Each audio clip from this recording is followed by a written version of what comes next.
Дотоодын цэргийн байгууллагаас 2023 оны 1-р сарын 23-ны өдрөөс 1-р сарын 27-ны өдрүүдэд зохион байгуулсан онцлог ажлын мэдээ.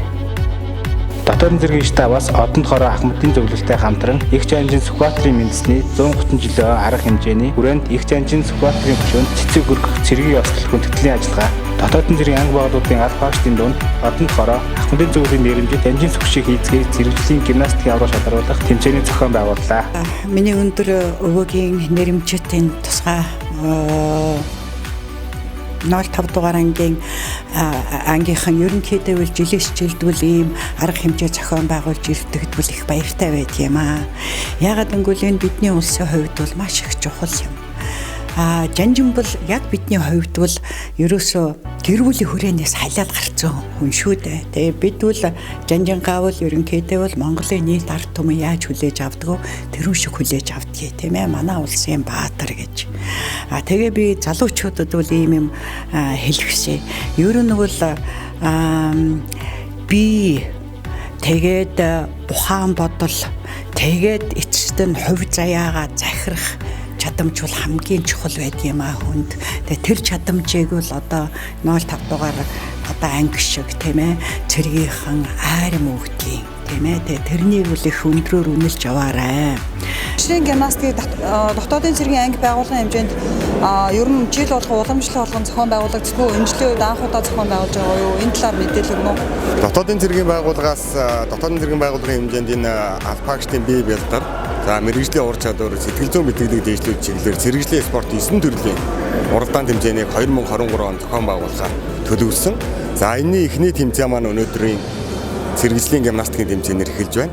За энэ удаагийн тэмцээн маань бас онцлогтой нь 12 байгууллагын 90 орчим баг тамирчид. За дээр нь дотоод хэргийн их сургуулиас бас сонсогч нар маань ирж оролцож байна. Өргөн цар өрөөтэйгээр зохион байгуулагдаж байна.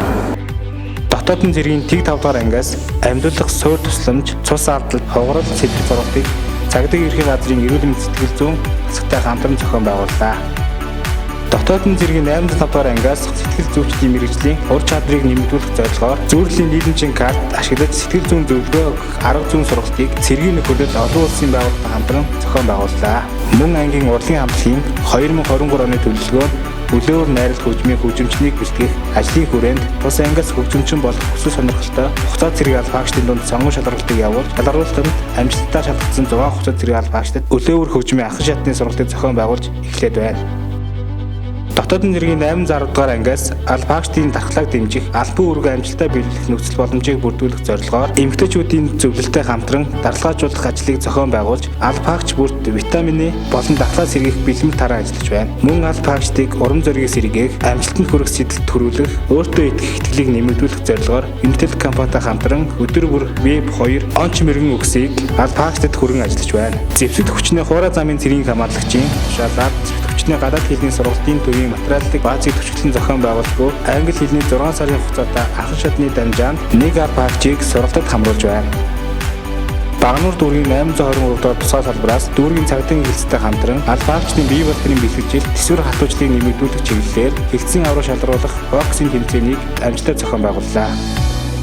Дорнод аймгийн 826 дугаар тусгай салбараас 8-ын цагдаагийн газартай хамтран хариуцлагатай гэр бүл арга хэмжээ зохион байгуулж албаагчдын гэр бүлийн гишүүдтэй уулзаж хар гэртэн тулгамдж байгаа асуудал, цаашид анхаарах асуудлын талаар албаагчдын гэр бүлээс санал хүслийг авч ажиллаж байна.